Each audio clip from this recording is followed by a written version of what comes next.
हम उससे बात करना जरूरी नहीं समझते। क्या तुमने मुझे फोन करना जरूरी नहीं समझा? मैं तुम्हें बताना जरूरी नहीं समझता। गाइस, इस प्रकार के सेंटेंसेस को हम हमारे डे टू डे लाइफ में कभी ना कभी यूज करते हैं। इस प्रकार के सेंटेंसेस को हम इंग्लिश में कैसे कहेंगे, इसके लिए कौन से स्ट्रक्चर की यूज करेंगे, आज के इस वीडियो में हम सीखने वाले हैं।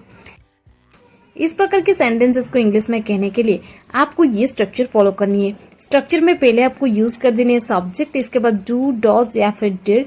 इसके बाद आपको यूज कर देनी है नॉट, नॉट के बाद कंसिडर इट नेसेसरी। इसके बाद आपको यूज कर देनी है टू के बाद वर्ब की फर्स्ट फॉर्म और लास्ट में ऑब्जेक्ट।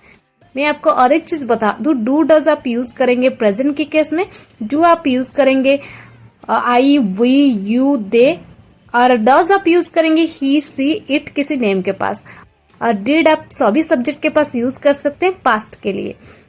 चलिए कुछ एग्जांपल्स लेते हैं ताकि आपको ये स्ट्रक्चर और भी अच्छे से क्लियर हो जाए। हम उससे बात करना जरूरी नहीं समझते। We do not consider it necessary to talk to him. We do not consider it necessary to talk to him. क्या तुमने मुझे फोन करना जरूरी नहीं समझा? Did you not consider it necessary to call me? Did you not consider it necessary to call me? उसने उनके सवालों का जवाब देना जरूरी नहीं समझा। He did not consider it necessary to answer their questions. He did not consider it necessary to answer their questions. मैं तुम्हें बताना जरूरी नहीं समझता। I do not consider it necessary to tell you. I do not consider it necessary to tell you. मैं उससे मिलना जरूरी नहीं समझता। I do not consider it necessary to meet him. I do not consider it necessary to meet him.